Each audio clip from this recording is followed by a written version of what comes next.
Good evening, ladies and gentlemen. It's a real pleasure for me welcoming you here in Campus Hybenská on behalf of the director Tom Vukáč, who unfortunately can't be with us this evening. But I'm so glad that you have accepted our invitation, and there are many people still to come. They are still in the tram that is delayed, but I'm sure they will come and together with us we will discuss the very hot topics. How to communicate the climate change? What's the role of climate journalism in the Czech Republic and in Germany? What's the difference? I would like to thank the German embassy for having organized this event together with us, and I would like to pass the floor to Madame Johanna Borchardt, who is the head of the PR department of the German embassy. Yes, thank you very much for this opening and for the thanks that you extended to us, which I can only give back. I also want to thank Campus Hybenská for co-organizing this event with us. And even though we don't have everybody in the audience yet, because some of them are still in the tram, I must say I'm happy that they're coming by tram and not by car, because that actually leads us to the topic of today.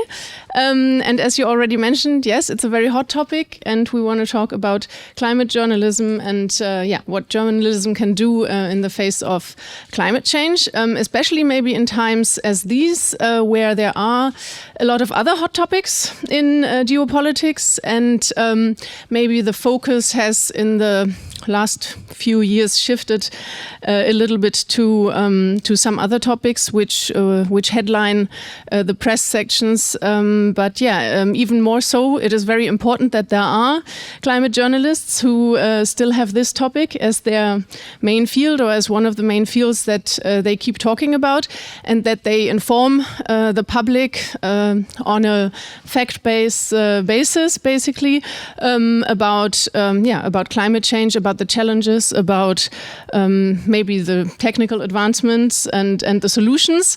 And I'm very happy that we have got some experts on this evening, Ms. Matera, Mr. Bruder, and Mr. Sedlacek. And I also want to mention our moderator for tonight, and I had to write his name down because it's not up there. Mr. Brzezowski, and I hope I don't mispronounce that completely. And with this, I actually want to hand over for a few more words of introduction before we begin to Mr. Broja, head of the UN office here in Prague, who will also say a few words. Thank you.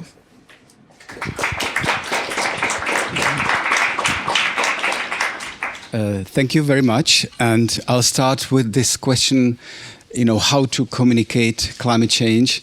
I wish I knew the answer. I hope that these guys know the answer.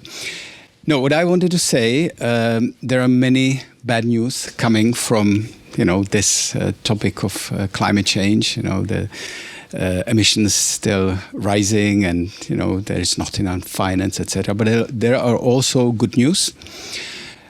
One of them coming from Belém,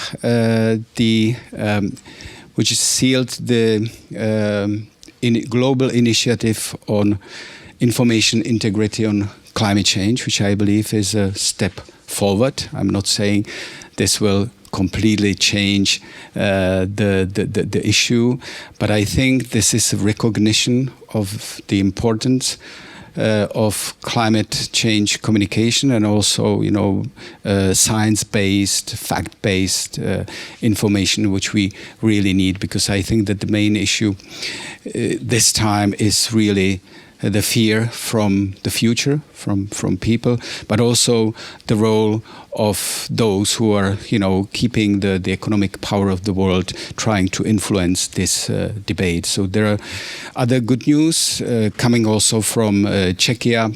Tomáš Jungwirth-Březovský is in charge of AMO Klima, which recently introduced an interesting project in fighting climate misinformation, Evidence Ninja, is it called that way? And I think this is very important, that we have tools to really say this is correct and this is incorrect. One more thing about the global initiative is also about protecting climate and environmental journalists, which I believe is also quite important thing to say. Last point, my own office, we also try to promote and support climate communication.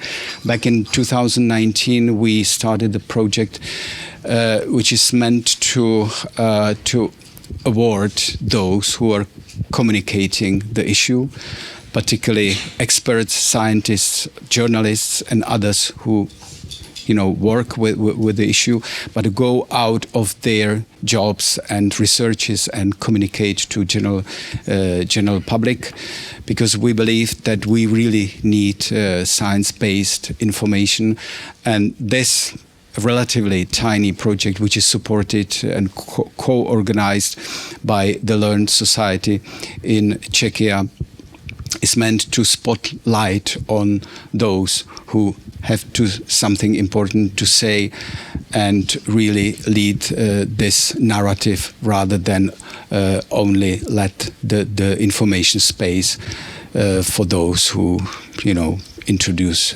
misinformation, disinformation, etc. So I'm looking forward to the discussion, and thank you for coming and thank you for having me.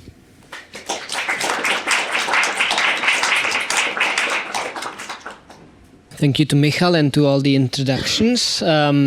Let's go to the debate. As was already mentioned, my name is Tomáš Březovský. I am an analyst at the Association for International Affairs, which is a foreign policy think tank based in Prague, where I'm leading the climate team.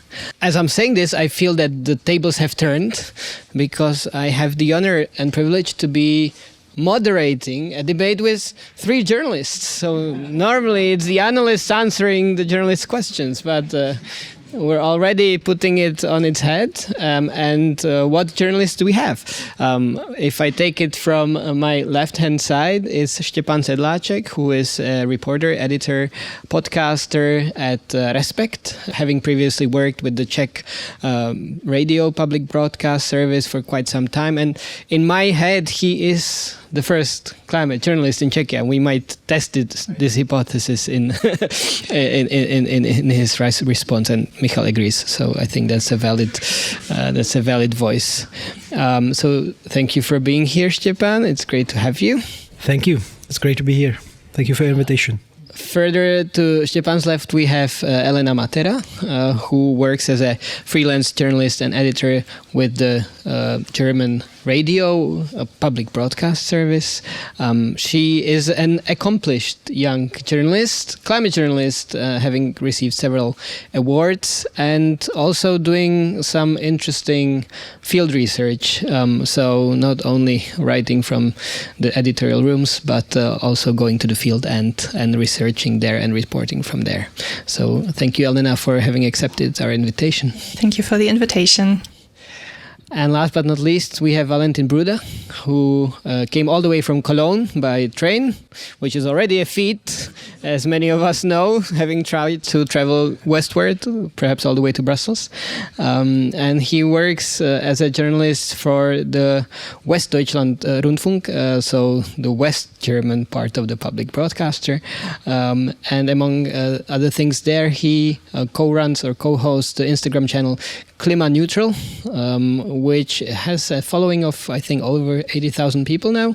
And maybe it's quite an inspiration to have a public broadcaster take a strong foothold on the new social media and try to inform there with some quality climate journalism.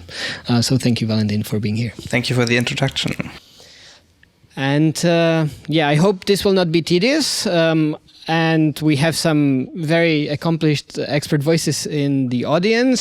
Some of them were not mentioned, so I'll mention Ladislav Miko, the advisor to the Czech president, climate advisor in this case, among other many affiliations that he has.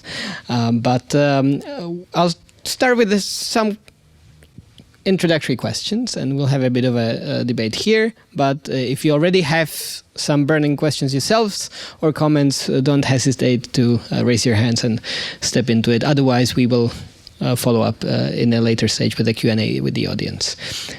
And the first question is a two questions, in fact, I have for each of you is what makes a climate journalist and how did you yourself become a climate journalist?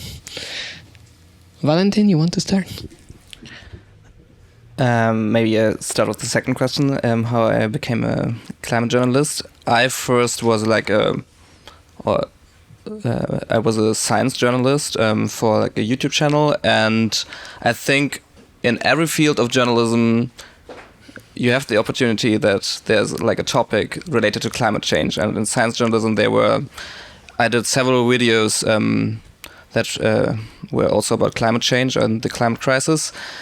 Yeah, and then I got a job offer for Klimaneutral, where I'm working now, which is an Instagram channel which only focuses on climate politics and the climate crisis. Yeah, and that's how I ended up in this field, and I really like it. And what makes a climate journalist? Yeah, realize that this is one of the most important topics of our time, which will be here in 50 years, will be our whole lifetime, and is also one of the most challenging topics to report about, because it's there all the time and the news always wants something new.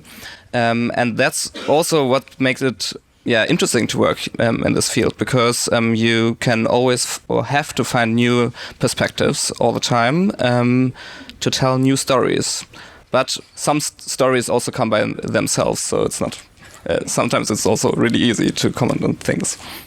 That's a very good point, that there's a lot of stories on climate that over time come by themselves, even if we don't ask for them necessarily. And all of you speaking German or understanding German are allowed to go to your phones and look for Instagram channel Klimaneutral to follow up. But Elena, please.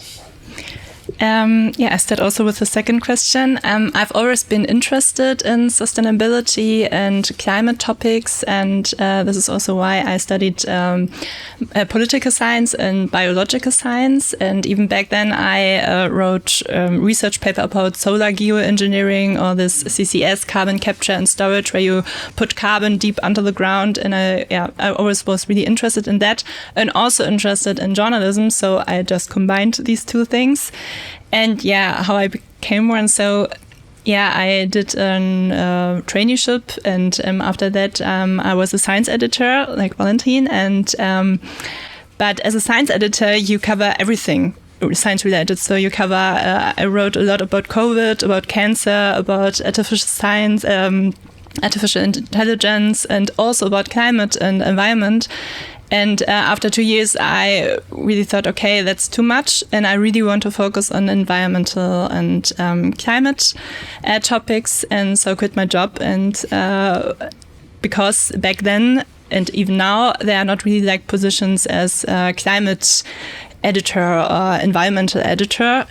And and as a freelancer, I can do this, and I can combine these topics. And and now I'm half of my time a freelancer, and half of my time I work at Deutschlandfunk in the online section, and also there I'm focusing mostly on climate and environment. Thanks a lot, Stepan. So now you have the chance to affirm or debunk the assertion that you may have been the first climate journalist in Czechia. I do not think I am the first one, not at all. And my position on Czech radio wasn't actually the climate journalist. The first climate journalist is Jan Kaliba there, who is still the reporter in Czech radio. Currently in Belém. Yeah, and I very recommend his work. He's now in Belém, covering COP. And I think I started covering climate change around 2018, around the report, IPCC report on 1.5 degree. And I was also covering a lot of like EU politics, and that, there was a huge topic and is still a huge topic there. And you realize the relations between different perspectives, different fields, and that's the thing which I think makes climate journalists, if you want to call yourself climate journalist. And some clever people already said that everyone will be climate journalist in this century, because it's everything is related to climate. And I think the basic thing is to have the basic, let's say, knowledge about the facts, like the climate science facts, but to be aware, to see connections between things, the network between different fields, because everything is related to climate in the end. And that's because I've studied social sciences and anthropology, and also European integration, but mainly I think it's because of anthropology that it's the field where you follow the metaphor like a journalist, and then I became a journalist. But that you see different layers, and you can choose whatever topics. It could be sport, could be culture, but when you link this topic to the environmental topics, to sustainability, to climate change, you can find story everywhere, and it's actually. It's great, but in a way, it after a few years it becomes also hard because it's not very positive story always. So let me give you a platform to perhaps share one or two of the stories that you've been working on that resonated both with you and your audiences. If you look back, I don't know, the past year or two, I mean, what was it that kind of stood out and that you enjoyed covering, and how did you approach that, and why do you think it perhaps had an impact with the audience? Would you have some ideas? This summer, in our team, we did several interviews with young people who start a job or learn a job which either are just new because of climate change or change because of the climate crisis. And there I interviewed one man who is a drone pilot, and he checks the lightning collector, I don't know what's the real English word for this, at wind turbines. So he flies drones up the wind turbine, and this was something really new I didn't know before. And it was really interesting. Also, we talked to people who drive trains and do something in the wood and stuff. It was really interesting to talk to these young people who do jobs with climate change. But is it more like jobs with the new technologies, jobs with the new energy system, etc.? Or do you also see jobs that are emerging that are related to sort of the climate impacts? Yeah, this one guy, I think my colleague did this interview, but who works as a wood restoration or something. He really works with the impact. So and the wood is changing, and they have to plant new trees which are more can live with higher temperatures. So there are lots of different jobs, like with technology or also with the impacts. Elena? I think there are two stories that are really I really like the most, I did in the last year. One of it, I was in Uganda and I interviewed different women because I researched about the topic that more and more women have miscarriages because of the heat. And this also, what also was said before, that climate is really it cuts through every topic in our lives, and also health is a really big thing, and it's really interact with climate change. And another topic was this year I did a cross-border investigation with colleagues from Romania and Italy, and we looked into the growing water crisis in Europe, groundwater crisis. And it was also really interesting because we researched for about 6 months in Romania and Italy and in Germany. And then we did one story together, but the German story was one we investigated that Red Bull, which produce energy drinks, built a big factory in Brandenburg. It's one of the driest regions in Germany, and while they are using a huge amount of groundwater, local communities face water restrictions during summer, or wells are going dry. And so it was really interesting to look into that. And we talked to the mayor, we talked to hydrologists, to climate scientists, to local residents, because the other side of the story is there are more jobs now because of the factory. So it's not always black and white. And I think this was I really love this investigation because it shows that it's really complex, and you have to really listen to the people, also to take the concerns seriously, and also because it's like this tension between environmental limits and economic development, and I think it's one of many stories you can find in many areas, and I like this. Thanks for sharing that. I'm wondering, so you mentioning that you enjoyed the complexity of the story, but is it something that your audience also appreciates? Yeah. It was like we have... there was a lot of going on after that, because the mayor was really angry with us, because it's really important for the city to have this factory, and it's for 400 more jobs, and and I understand that completely. But on the other side, you have groundwater, and and Brandenburg is one of the driest regions in Germany. So and the droughts are we have more droughts there, and so you really look into it. Can you build a factory like this in a region like this? And and did they build the factory? They can. So they're working on it? Yeah. And and after us, many other media also visited the city and looked into it. And there's also now a petition against Red Bull. So it's really, it has had much impact on our research, and that's also really great to see. I think having a climate journalist having 6 months of time to do on-field research, I mean, that is quite remarkable given the Czech context. It's because it was funded by the European Journalism Fund. Otherwise, it's impossible for a freelancer to do this. Yeah. But I think, it shows a good practice of sorts. I don't know if, Stepan, you've ever had this luxury of investigating a story for as long, but... 6 months, no. No. Share yours.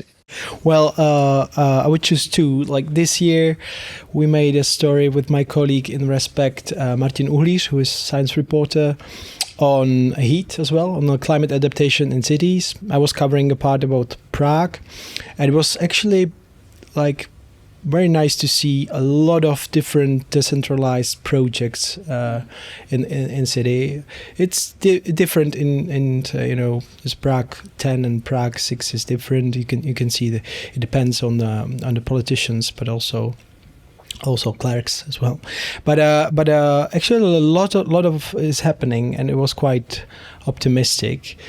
But I'm mentioning this article because we've used not like a metaphor, but a big symbol of these green walls, and we stressed a lot because there are many types of green walls, but we stressed this more expensive type of green walls. It's not millions, but I think hundreds of thousands to have this green wall on the building and it's very also it's expensive to have it during a year. You need some special care. But then there's also the second type when you have only the basically the plant and the bit of soil and nothing very it's not like this plants actually on the wall. And we stressed the first type, but then some people wrote us, and we've realized that maybe we should stress more also the second type. We just mentioned it there, and so it was more like a learning process afterwards. After we published the article, which I think was not bad, but then we thought about some follow-up. I did some podcasts as well where we covered this topic more and so on.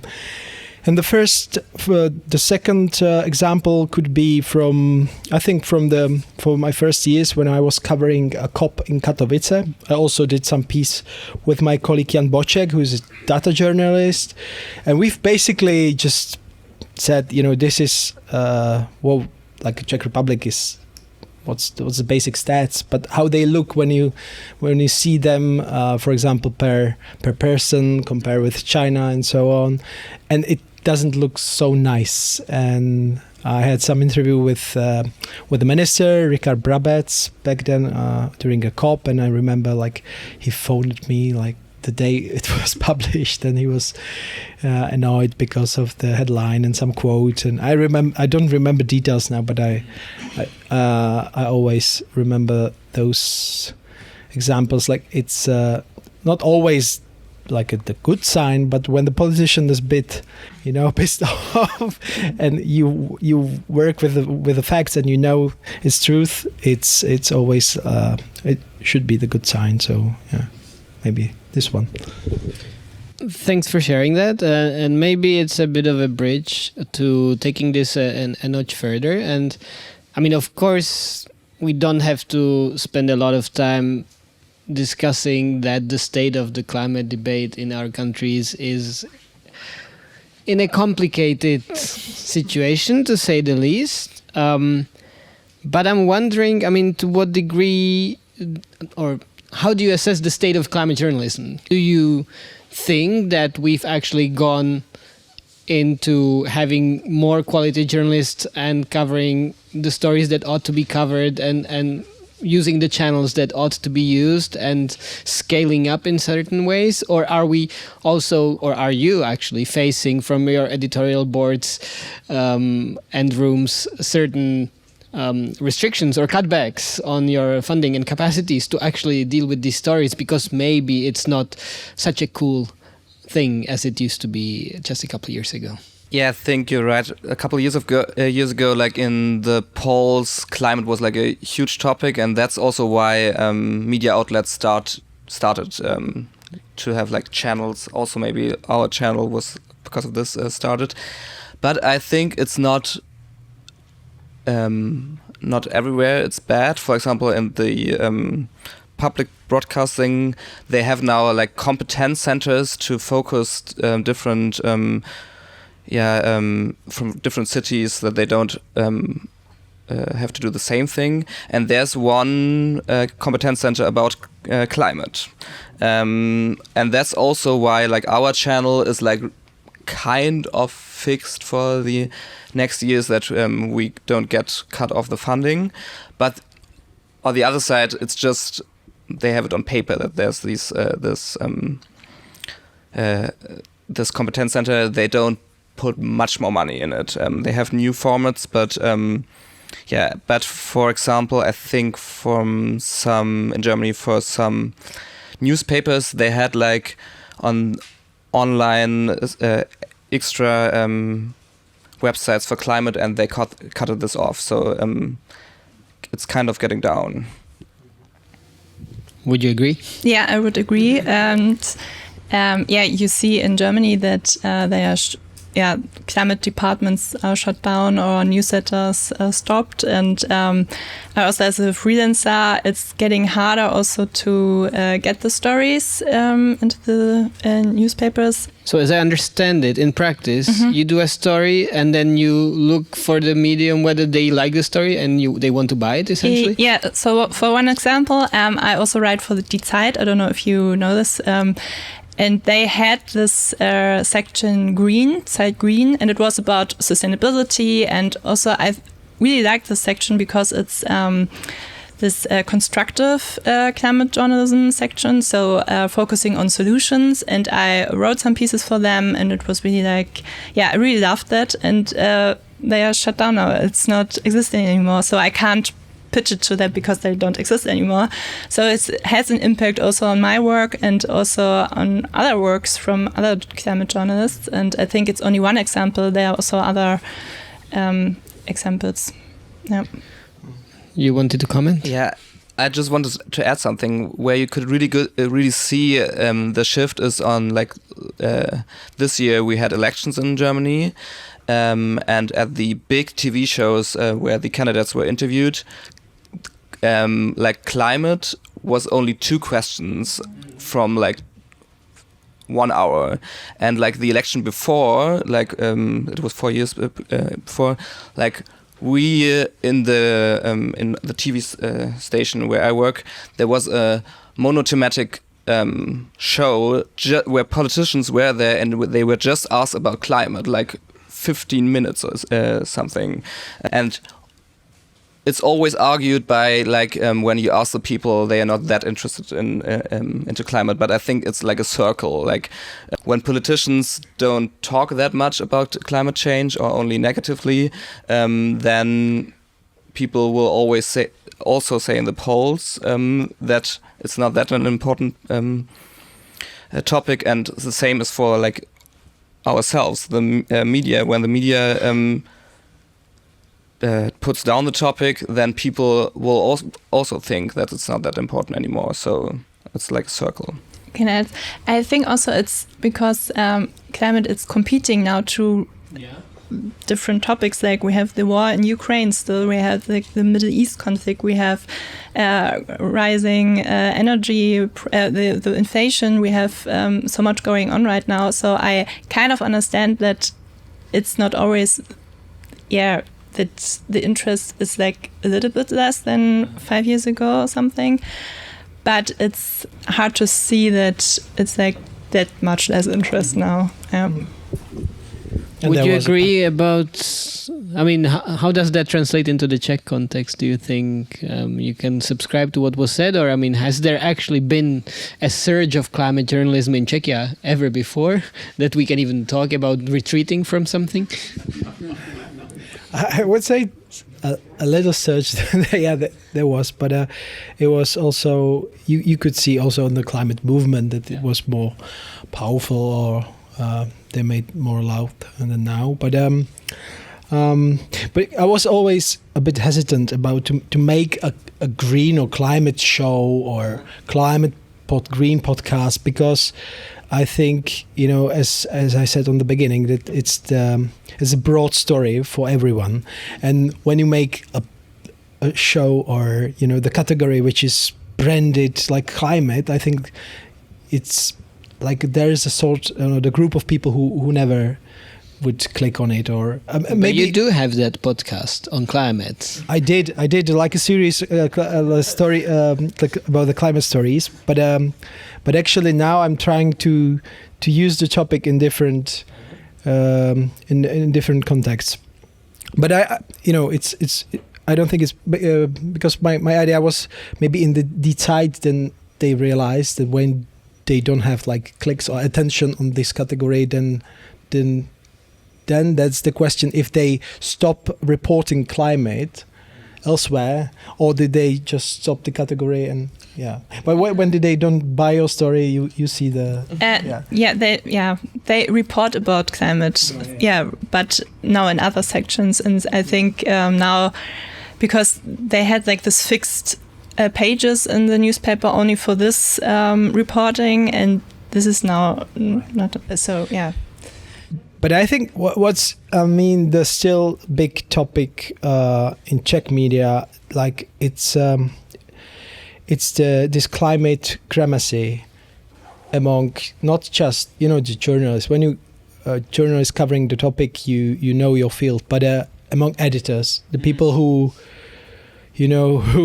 who decide which topic is made. And I remember from Czech radio, and Respect is smaller, so it's different, but still you see that there are some basic facts which people who should know do not know, and it's still the problem. I have also another example, because I just talked with a colleague, and she also pitched a story to a newspaper, and it was something also about water, and the answer was, we had something about water this year already.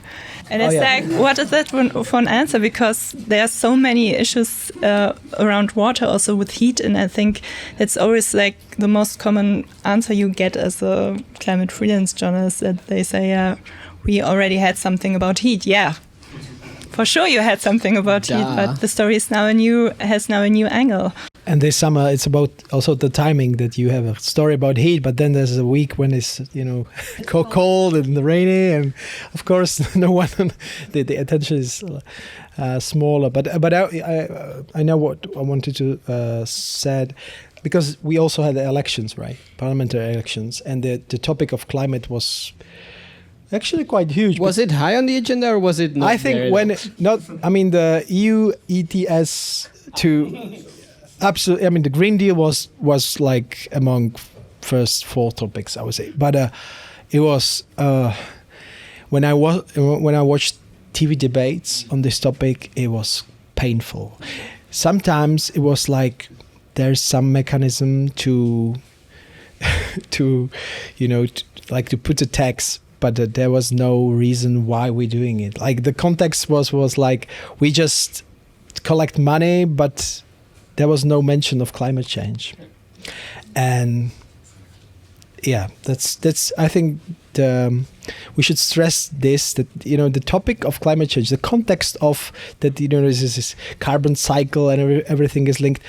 We should find almost not every story, it would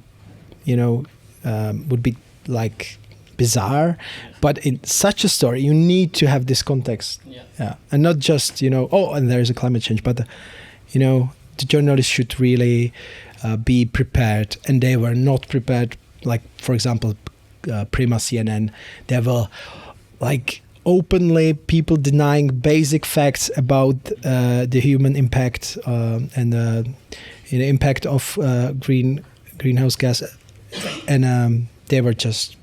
And what do you think about it? And it's fine. Yeah, sure. Everyone should get. Yeah, so that's it. Yeah, I think that's a fair assessment.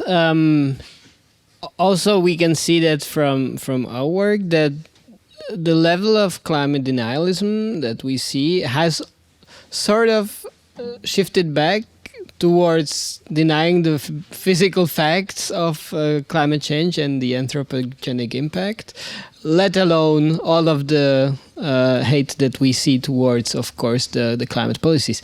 But we will get to that in a minute. I just want to give the opportunity to the audience, having heard this part, about what your work looks like and what stories you cover, if you have any questions or comments that you would like to share. It's a question to all of you. I am thinking about the overall shape of the journalism, which is based on news.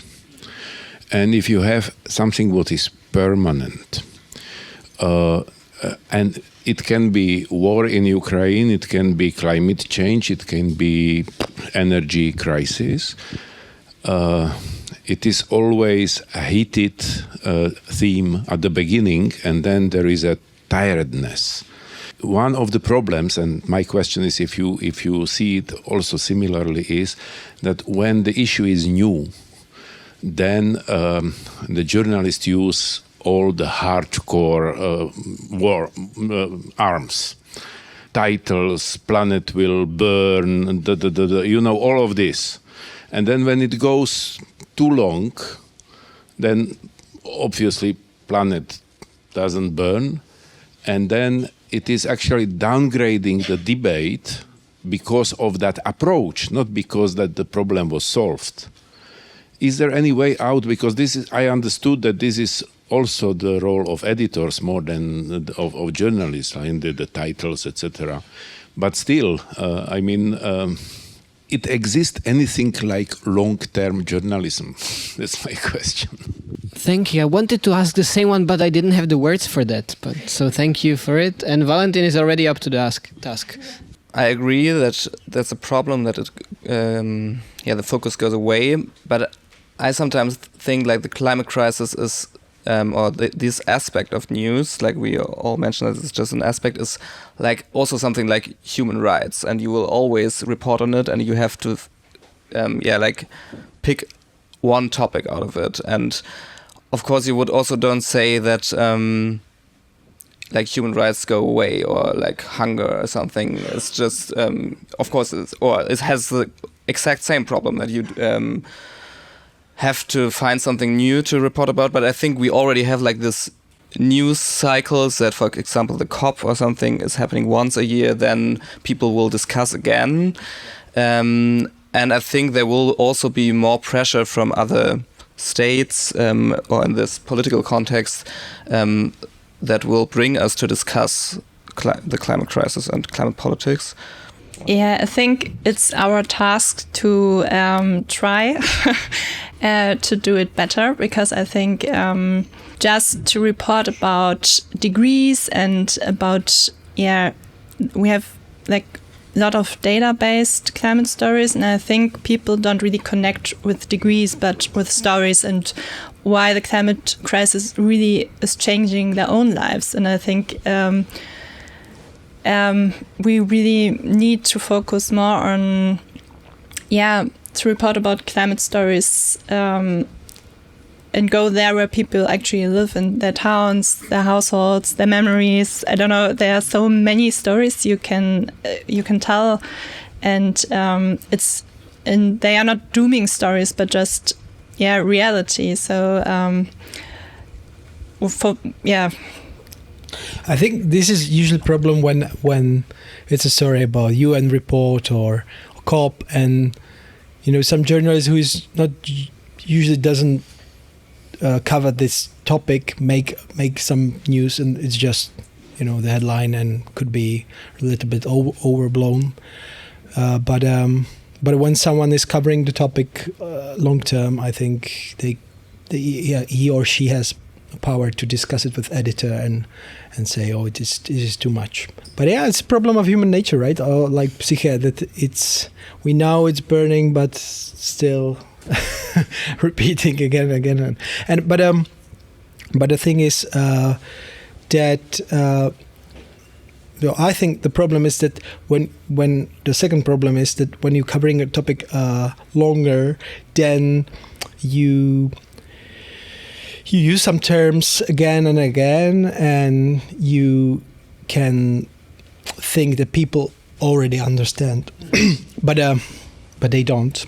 I think they still, like the majority still doesn't, and there are some research on it as well in Czech, like they do not understand basic facts, or and it's even worse with policies like Green Deal, or they know the name, but the majority of people don't understand the solutions, and then it's very easy to make a story, or to tell a story is actually against the people, and it's kind of conspiracy, and how to tax you more. And yes, Latso wants to reply. You can. Do you want the mic? Yes, I will.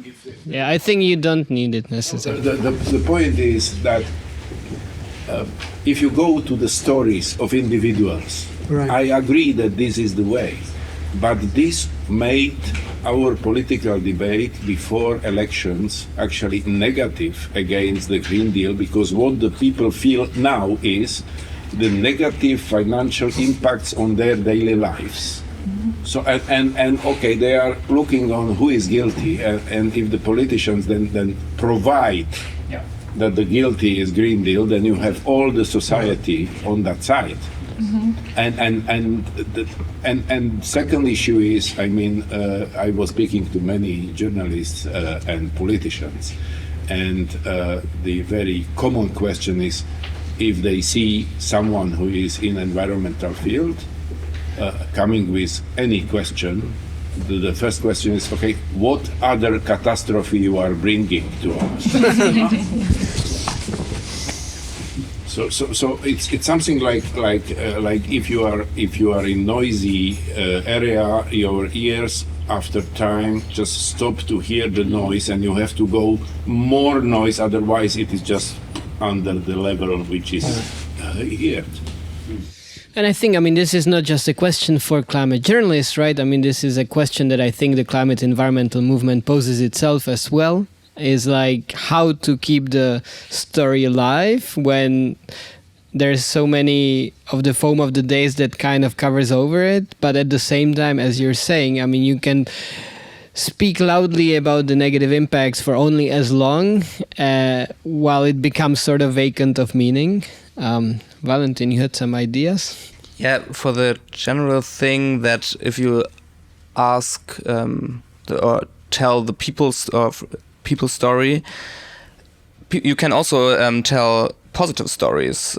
For example, like I think there's in North Germany, there's like a village where they have lots of electric cars because the village owns like wind farms.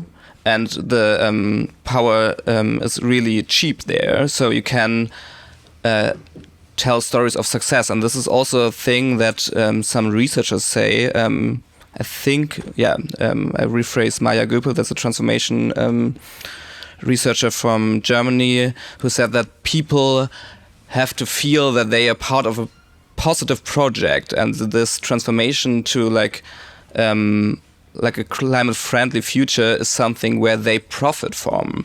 And of course, this is also a thing to politicians that they have to frame it that way. But journalists can also report about stories where this is already happening, and this can give people the feeling that they can join this project. Thanks a lot. Any more questions at this point? Yes, Betty. Yes, microphone is coming up. I'm Alžběta Jurčová, and I'm also from NGO here in Prague, a green NGO, Center for Transport and Energy, and I focus there on strategic communication. So, but I wanted to actually ask about something else a bit. First, my question was about actually if you think also about the strategic aspects of how to bring out the topics and how to communicate in a way that the people will want to read it and people will understand it. But that's one question. But then another question, which I was just now thinking about it, because I think lately we have this a bit debate in Czech media space, which is kind of rare, but I think it's important that it's opening up for this topic. And that is, I wanted to ask you within the climate journalism, would you agree that there is still a gap in reporting on the interests of the fossil fuel companies and how this, let's say, interplay between the climate politics and the powerful interests play out, because I think that it's not really enough talked about, and I think it's something what maybe until now recently was taken as quite maybe unconstructive and not something positive, and that is kind of something negative what the journalists are maybe not sure if or how and if they should report on it. So excellent question. Thank you for stepping into the minefield of the interest games that are behind all of this. Stepan. Well, yeah. I think we are approaching to very interesting age, or because I think in recent years, even some fossil business, they were very like pro climate neutral goals. They were greenwashing a bit. Oh, some of them a lot, some of them less. But nowadays, and we've just published a piece with my colleague, again with Martin Uhlíř, about the climate policies in US and how Trump 2.0, is against science at all, and the climate science on the first place. And I think we see the similarities here in Czech Republic as well, and some of them are even directly linked to the ideologies from US. And also, I think the tactics of some big fossil players is changing. That you can see that they have more money thanks to or due to the climate, the energy crisis, and due to war in Ukraine, and you can see, for example, in in Czech Republic, to name some, like Pavel Tikač right now is buying the big media, Mafra. He's linked to people from motorist party, motorists for themselves, they called.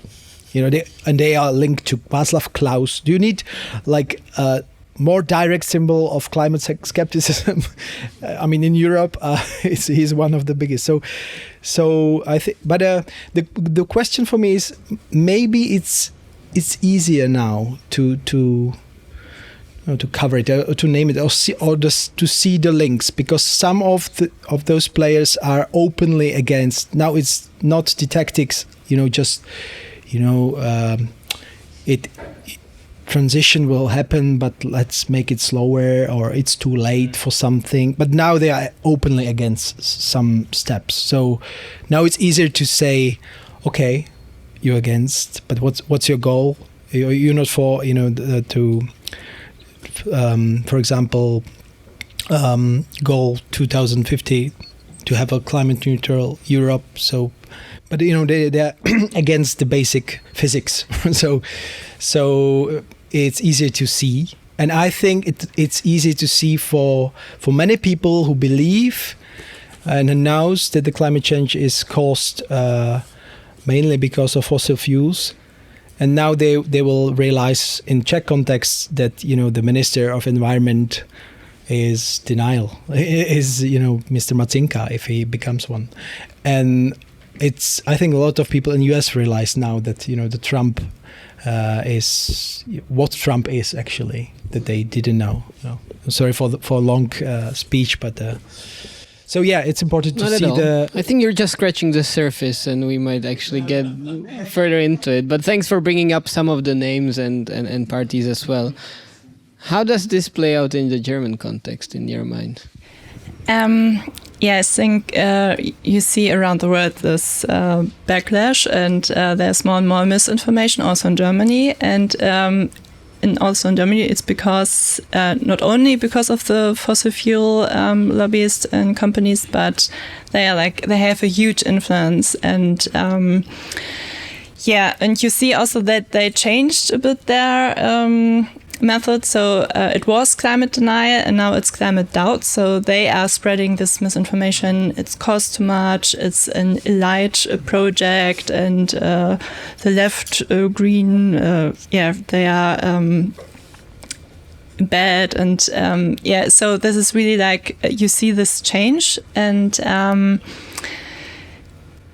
I understand them because their business model is to sell oil and gas, and the energy transition is not really good for their business model. So they spread doubt, because doubt delays action. And as journalists, we have to write about that, and we have also to be critics about that. And I also notice that some journalists just repeat these narratives, and the populist parties are repeating these narratives, and it's really difficult to break them, and to show the other side. And I think it's really important not to repeat these false claims, and to see what's behind that, and also to show these mechanisms behind that, because most people, I think, don't realize how this connection is also between fossil fuel lobbyists and politics, and how big their influence is. And I think, even in the Czech context, it seems that oligarchy is becoming a term that's thrown and discussed in the public sphere, while I don't feel it was the case a couple years ago, very much so. So the interest and the ownership structures and the strategies and the vested interests that are in play, which are in many cases also related to geopolitical games and Russia's impact, etc. It seems like a way to talk about things differently. It's not a positive story, but at least you're sort of pointing the finger where the blame should be, right? I don't know if you would agree, but Valentin. I just wanted to add that we now in Germany we have the economy minister, Katharina Reiche. She was, for her job as minister, she was really involved with companies who sell gas infrastructure. So when she became minister, there was like lots of media coverage, or there was media coverage about this connection.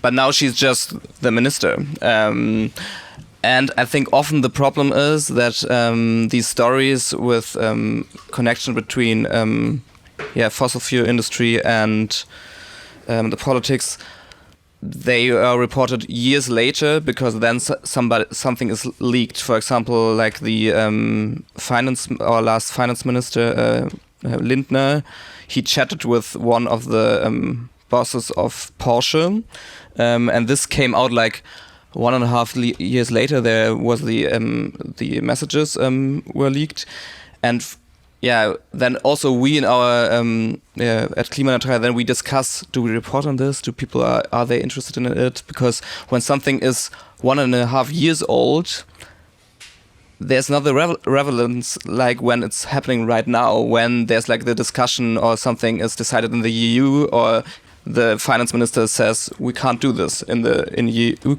context.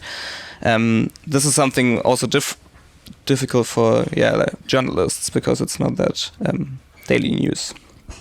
But more generally, I mean, is this a climate story in itself? It's a climate story too. Yeah. Well, I think what could help. I mean, the business journalism is a specific field, right? And I think a lot of those journalists are covering, this is kind of paradigm or economist thinking, one way of to see the world, like it's just about profit and so on. And we still don't have enough of people covering business who are aware of those relations we've talked about, I think.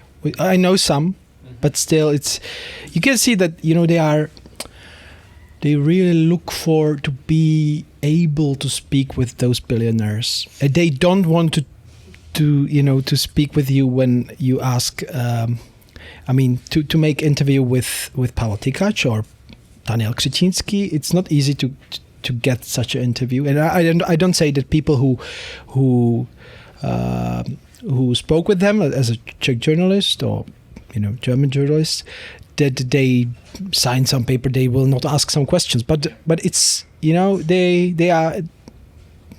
that they don't need like journalists, for example, because they have their own media now, right? It's also they don't need to be interviewed, because why should they, right? But I think this shift in mindset, like to covering business, but really with stressing climate change and sustainability, especially in Czech Republic, we still need it. Like you can see in Financial Times, like there's, I don't know if they still have this newsletter, Moral Money, it was, or something, or you can see Bloomberg, Green Bloomberg, and so on.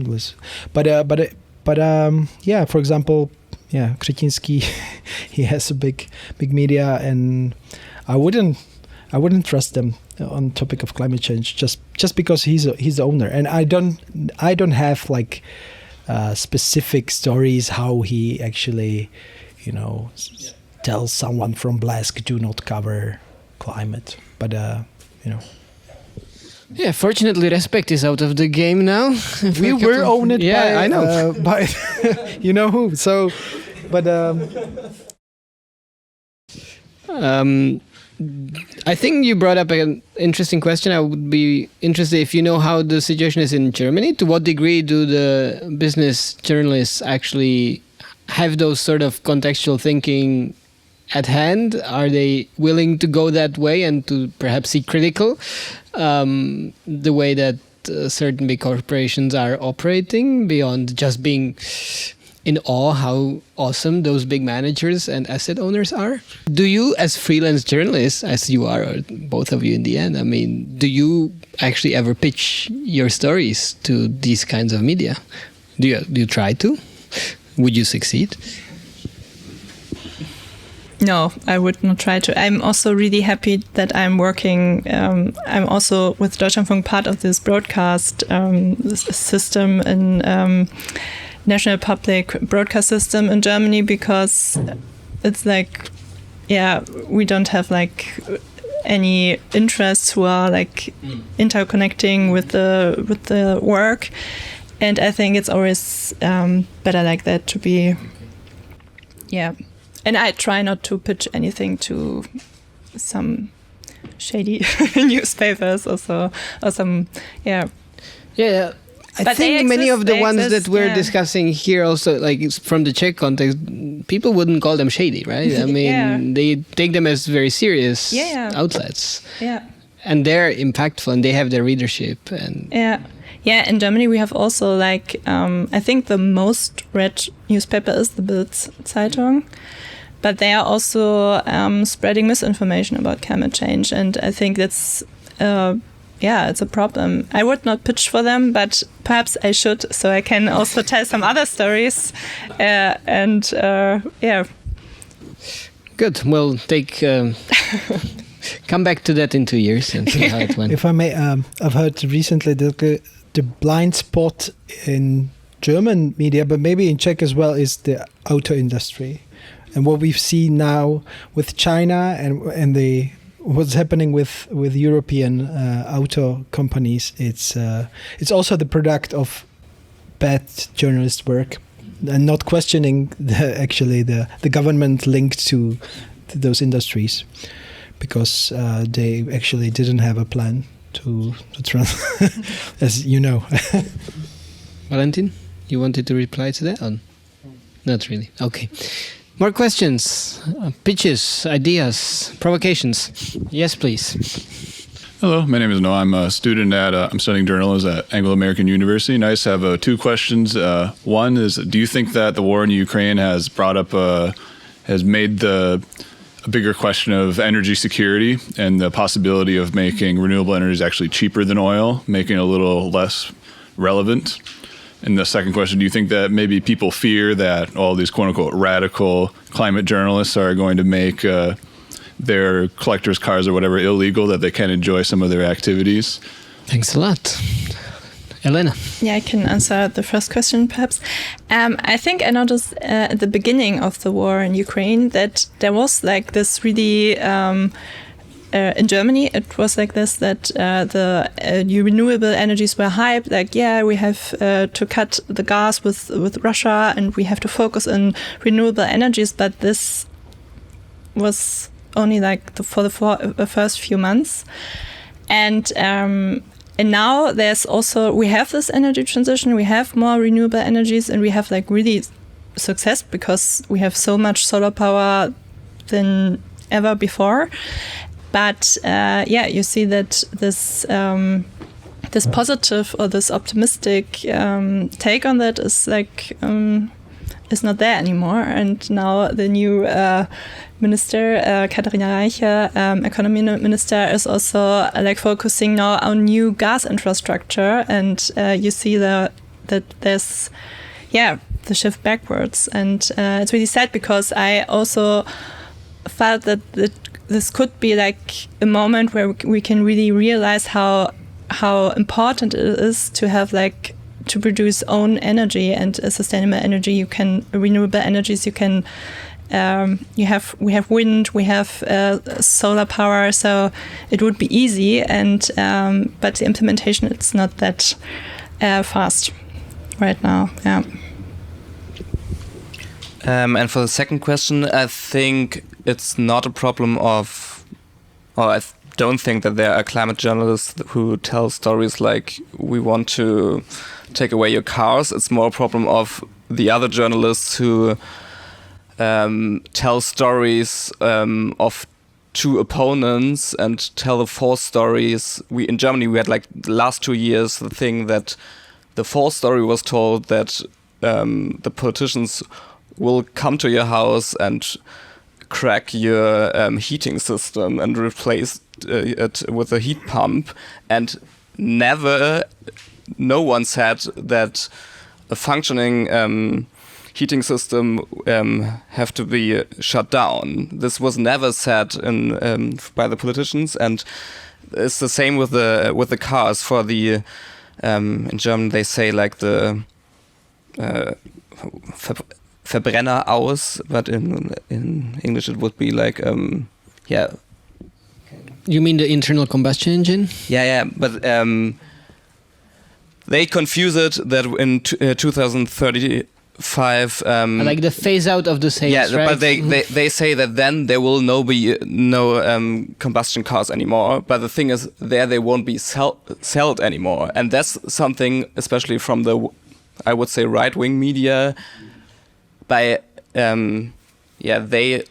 want to confuse this by their strategy, and that's the problem.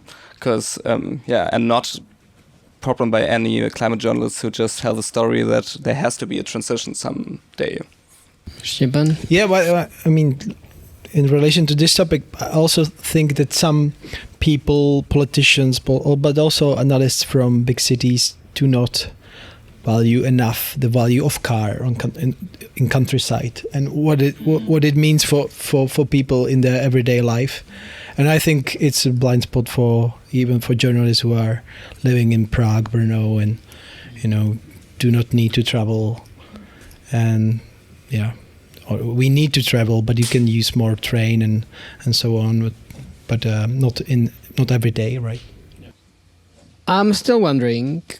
This has been a fairly pessimistic assessment of whatever is happening. I mean, you've pitched some stories. And I think that's it's really kudos to you for the work that you've been doing. But what is your assessment of how the state of the public debate in our two respective countries will be developing?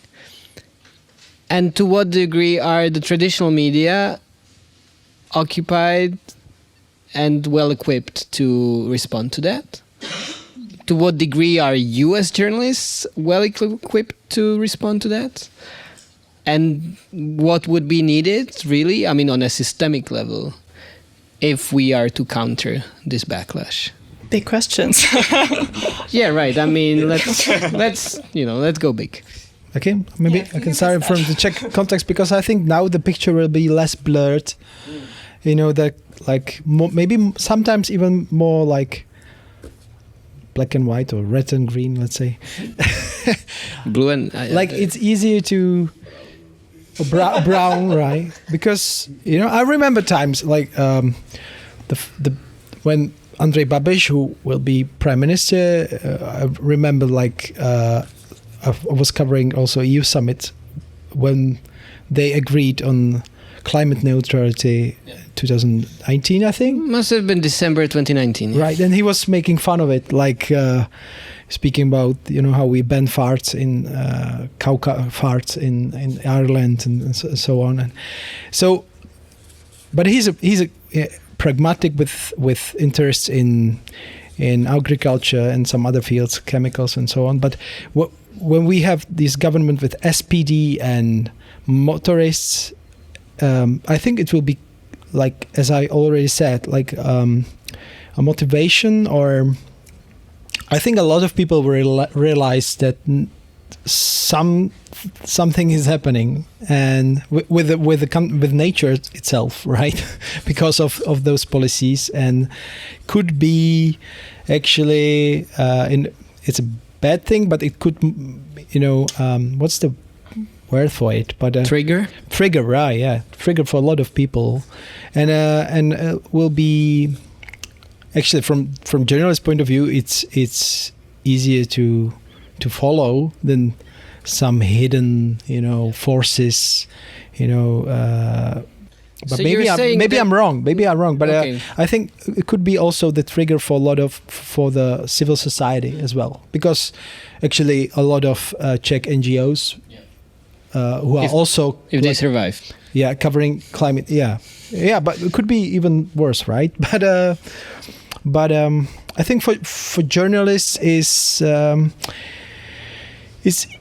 easier to tell stories actually when you have bad guys and good guys, and it was sometimes difficult in recent years covering climate. For example, with this Green Deal policies, you have a government who is pro and then is against before the elections, and you It's actually the same government, right? the same government, but in 2 years they just switch, and then they should be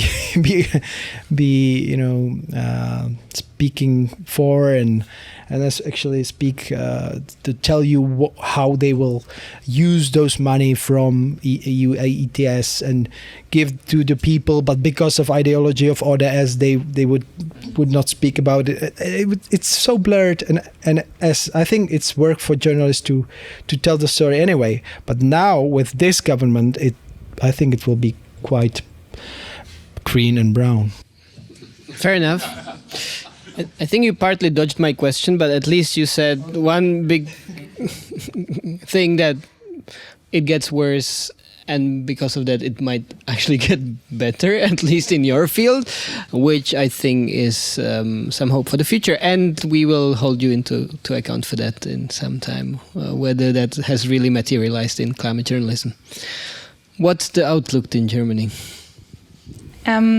Yeah, I would say, so this is my personal opinion, that we should focus as journalists more on local journalism, because I think the main problem is that many journalists are, me too, I'm living in Berlin, and we are living in big cities, and so we have also like a different kind of, we are seeing things different than people who are living on the countryside. And I think there are less and less a local reporter, and I think we really have to focus on that, because that's like a blank spot. And I think too that we have to listen more, because when people are afraid of rising costs or are afraid of someone is going in my cellar and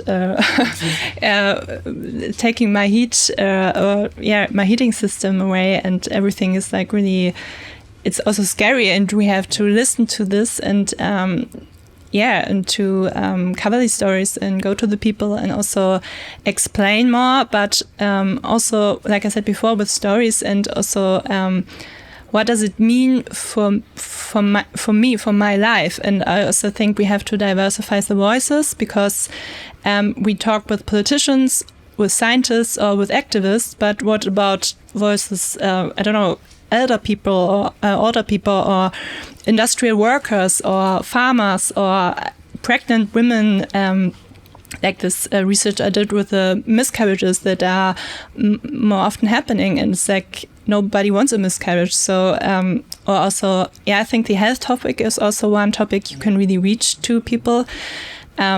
We get more tropical diseases because mosquito species like the tiger mosquitoes are spreading northwards, and they're bringing diseases like dengue fever. It was like a really big thing this year in Italy, and nobody wants to have dengue fever. So I think we have so much issues and topics we can talk about, and we're not doing that right now enough. And so I think there's a lot of potential. Very well said. And Stepan wants to jump up on the dengue fever. I just wanted to add one thing, because I think we should also find innovative ways how to give voice to natural actors who are involved in this whole cycle. Like I did one piece for radio this year about revitalization of river, Péče, before the second accident. And I realize when you're covering those, let's say, ecological services of the river, or of the vegetation, or it could be soil, or name it. It's so many things. You can actually tell a story from different perspective, and I think we still don't do it enough. But to find a different way how to tell it, and how to see the world from the perspective of those actors, because. Like I've watched Andor now, the Star Wars series. There is a planet of Coruscant. The whole planet is one big city, and from like natural scientist point of view, it's a dead planet. But from perspective of our imagination, it's the goal for many people. Just more buildings, more technologies, and so on, so on. So I think we should that's also the problem of the imagination, I think. Like we work in this human world, but now the limit is like broken, and you have many studies on that, like planet boundaries and so on. But it's actually fun. It's actually fun to watch, the wild animals in city, or follow the river with people who spend whole life just, doing studies or making revitalization of river and so on. And there's so many like important stories, I think, to cover. Thanks a lot, Stepan. Valentin. I also wanted to add that, of course, you told a lot how we as small journalists can do something, but the thing I fear about the future is how the editorials will react, not only to the it's not only about climate politics, it's the general shift to the right. And me personally, I don't the private media who already has these campaigns will just do this furthermore. I don't have any hopes in that, but the thing is that in Germany, the public broadcasting stations, they are attacked of being left media, and they are starting now to be more neutral, they say, and I fear that that's bullshit, but climate journalism, some people say it's on the left spectrum, but every party has to do something with the climate crisis. It's not about the Greens to solve the climate crisis. Every party has to give some their ideas to this, and I fear that because of this, also the public broadcasting stations will report less on climate change. And if they do that, are you taking your Instagram account and going wild outside of the sphere of the traditional media? In my stations, they want to keep it, but I just fear that this could happen, and hope that the editorials will not change their view more. Thanks a lot for sharing that. I still think that Ladislav has a question. Is there another question or a comment in the room? There's one. So we'll take the two. We'll take both of them, and then we'll go for a last round, and then we will wrap up. So yes, thank you, Philip. Thank you so much. So my name's Sierra. I'm a young journalist from the Anglo-American University, and I was just wondering how you guys balance having relationships and networking with industry leaders and politicians so that you have this insider information, but also reporting honestly. With a short introduction, I want to speak about the language. When in my practice in the European Commission, I had to speak more than 2 languages. So I was really learning hard German and French. But if I had a meeting with a German-speaking delegation or a French-speaking delegation, I started to speak English. Because I didn't want to put them into advantage in discussion. Now, in the climatic discussion, we accepted the language of mainstream economy. And the question is that the right way how to communicate climate change? Because they are in advantage. And we don't have actually terminology, and we don't have actually strong arguments in that.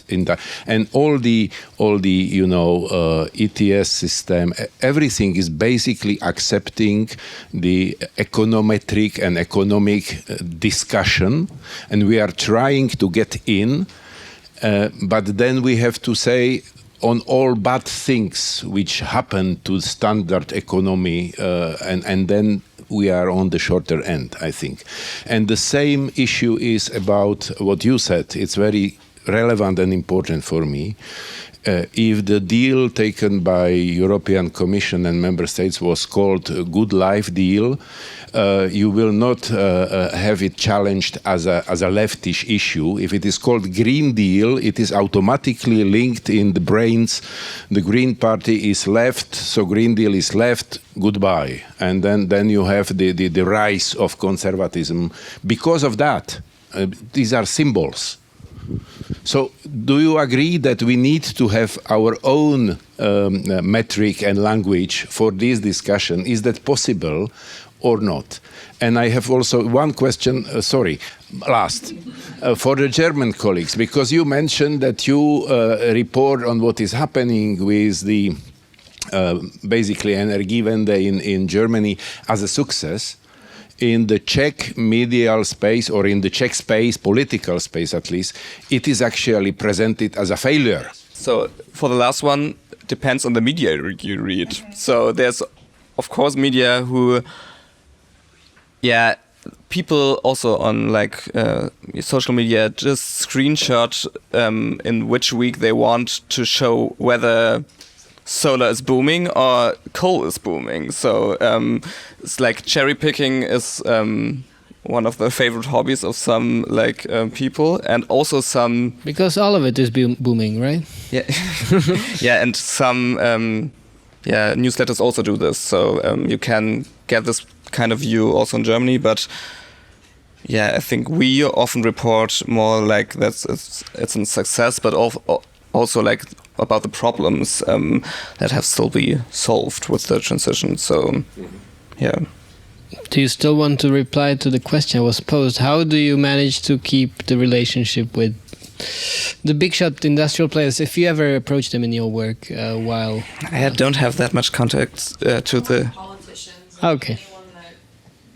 In other words, did you ever approach anyone from kind of the more exposed political or business sphere and being rejected for being a climate journalist? Like for politicians, it's not that difficult because with the WDR, the broadcasting channel I work for, this has a big standing in Germany. So if you just have this email address, people will just answer you.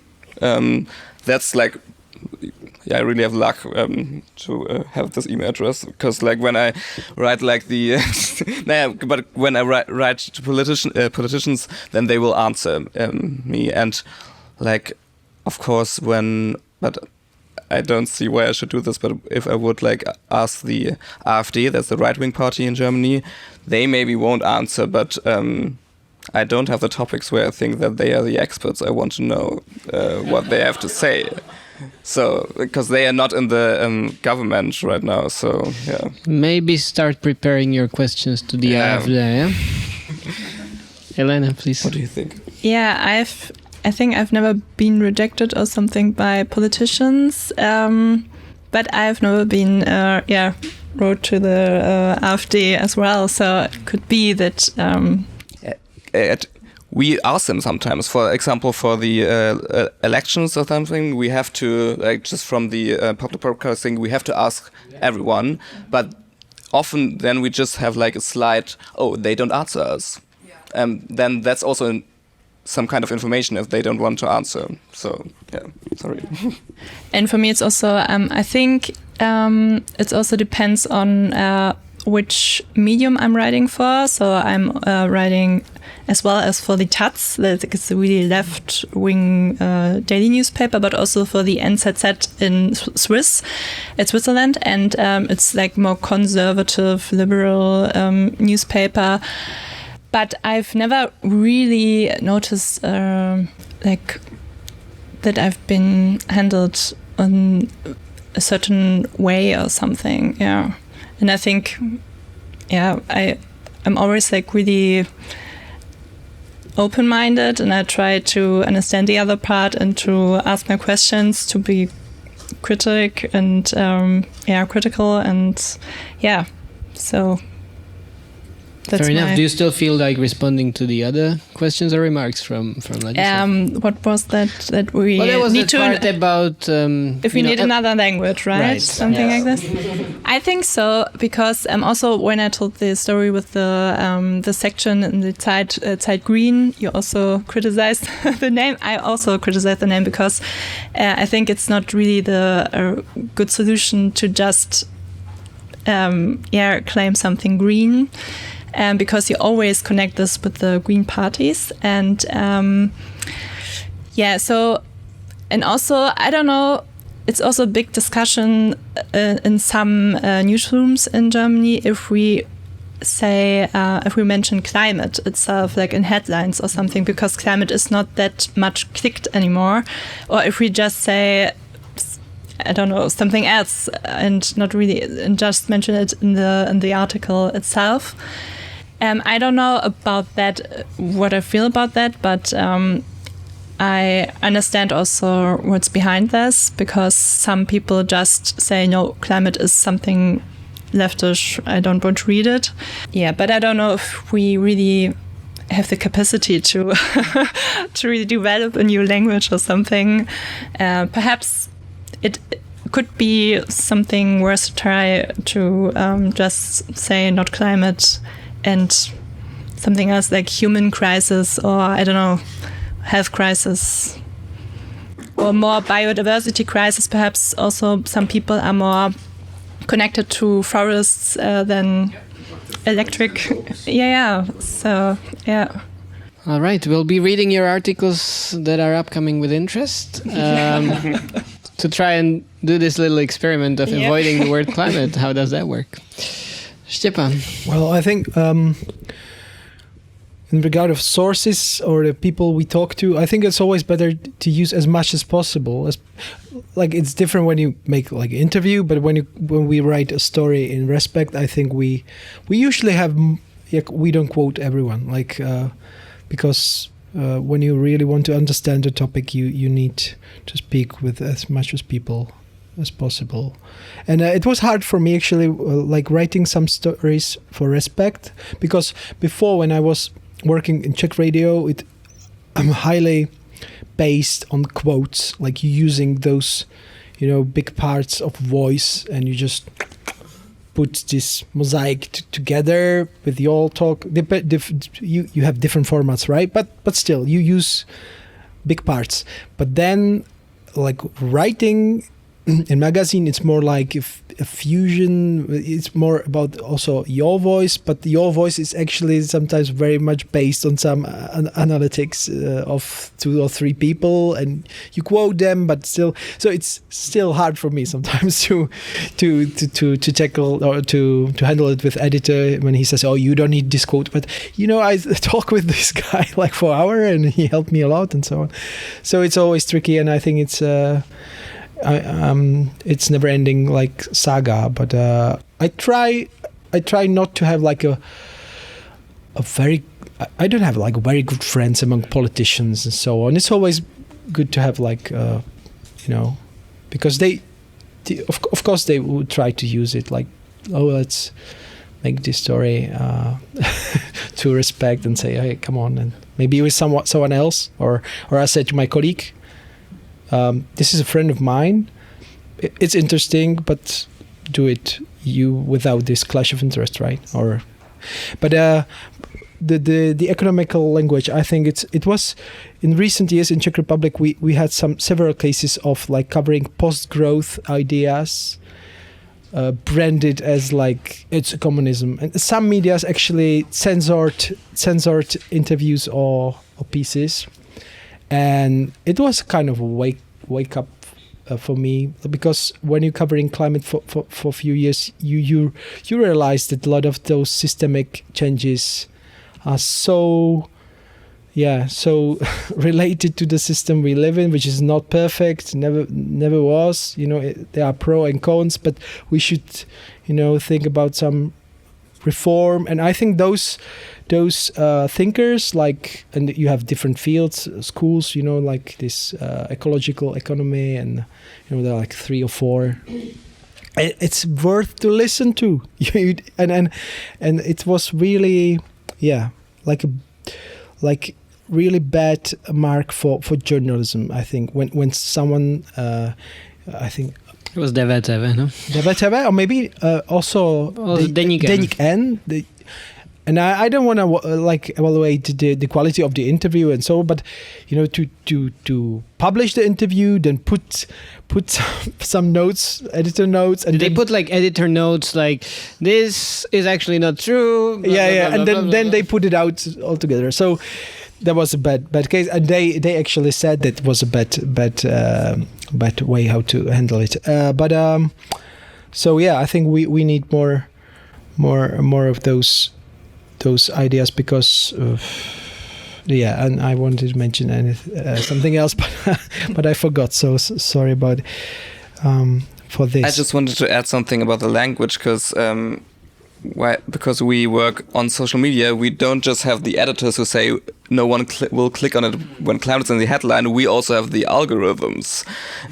And this is something you can debate about, why you should publish something on Instagram when there's Meta behind it, a big company. But I think it's 1 year ago or this year when they decided to push back political content. And this is where we also talked in our team about which words we want to use and don't use anymore. Oh, there's a question.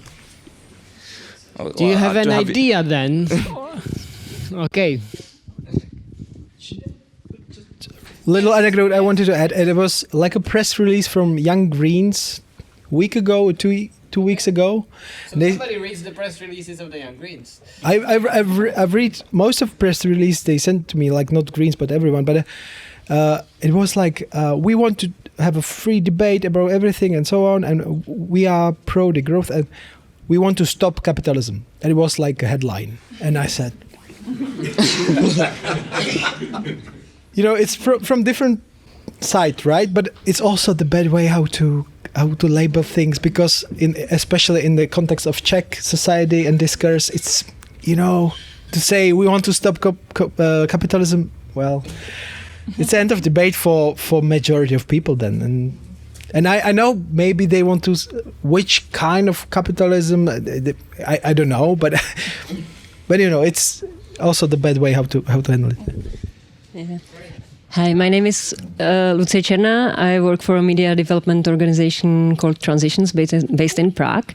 And I didn't want to ask, but actually you said this. This is actually pretty pessimistic. And I am having a feeling this is pretty doom and gloom, right? And it's not going to be better with our new government. But you mentioned an important thing, that people want to be part of a positive story. They want to be part of success, or having hope and seeing hope, the light at the end of the tunnel. And I'm wondering why the climate reporting is still so much about the doom and about the bad impacts, and not so much stressing also the positive stories, or not positive, but stories that are showing how people from the bottom try to react to climate crisis in Central Europe or worldwide, whatever, because those are stories of hope, those are stories of courage, those are stories of solutions, and but not political fake solutions or should be solutions, but real actions. And I was wondering whether you tried this or whether you considered that, and what was your kind of experience with that? Because what I've heard is that people are actually missing this from media. We are only getting the diet of bad news. So to balance the kind of temperature, I think I'm missing that in climate reporting too. And then people do believe it's hopeless, and they are not caring, right? Why would you invest your energy in something that's hopeless? Sorry for a long question.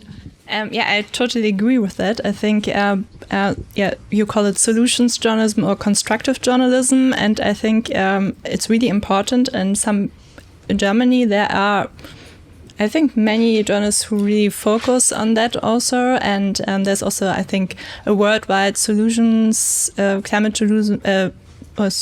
solutions journalism network, where I think you can look it up online. There you can also see all the stories worldwide about solutions, but it's not enough, and I think also we have to concentrate on that in the future.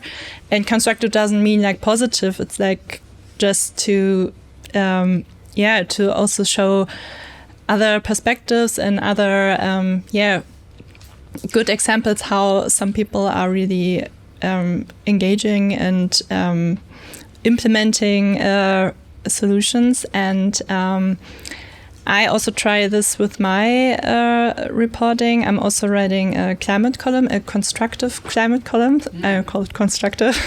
It's published bi-weekly on a platform. It's called web.de and gmx.net. So they are email providers. So everyone who has this email address and goes on this website, and there's also this climate column. So we have quite big.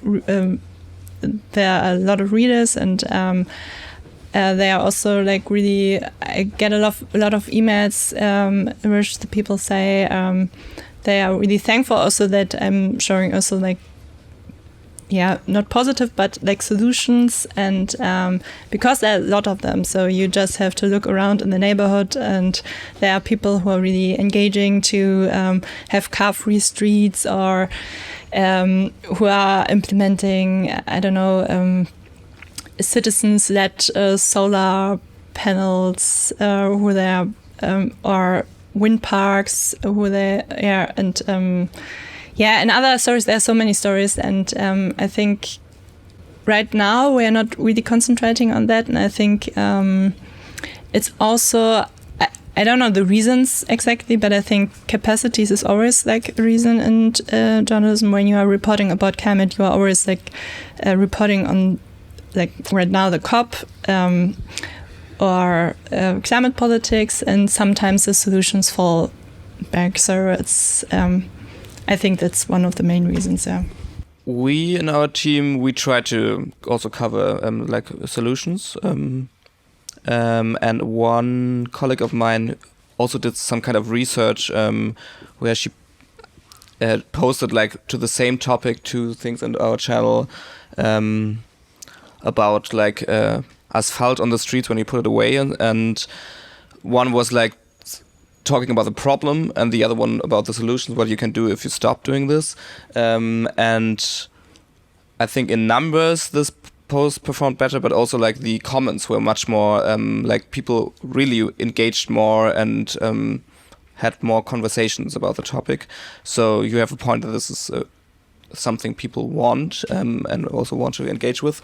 And we try to do this more often. It's like, especially when you do like daily news, you often like react just to what's happening, and then the solutions like fall down, because when you, like you said, when the COP is over, then there's this new report or this politician says something, then you react to this kind of news and do something, sorry about that, and then the solutions fall down. But we always try to find stories with solutions.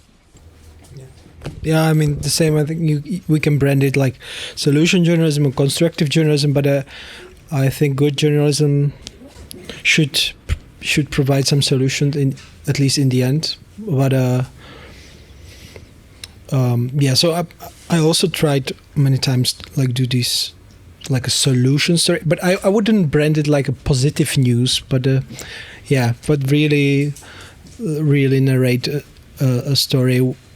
But in a way, in every like a bad report or news, there is always hidden some like a solution, or the question is always in your mind. So we just need to ask more often, I guess, or do not forget.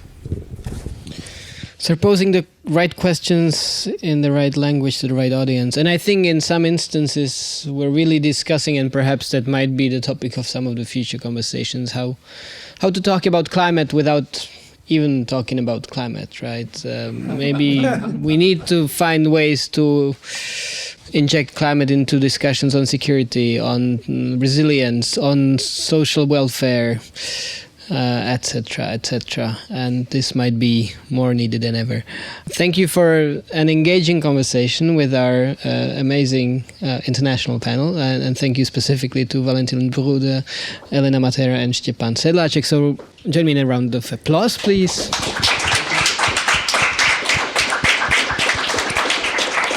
And I'm giving the floor back to our host in Campus Hybernská, Ms. Vicenová, please.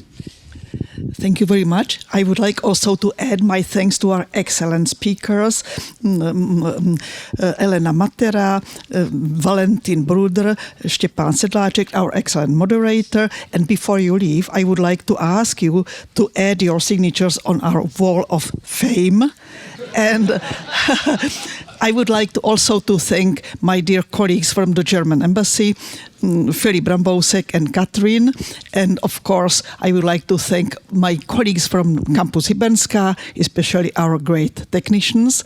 And before we end, I would like to invite you all for a small refreshment offered by the German embassy.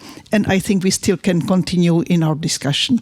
And I have to add my thanks to you, our great audience. Thank you for coming.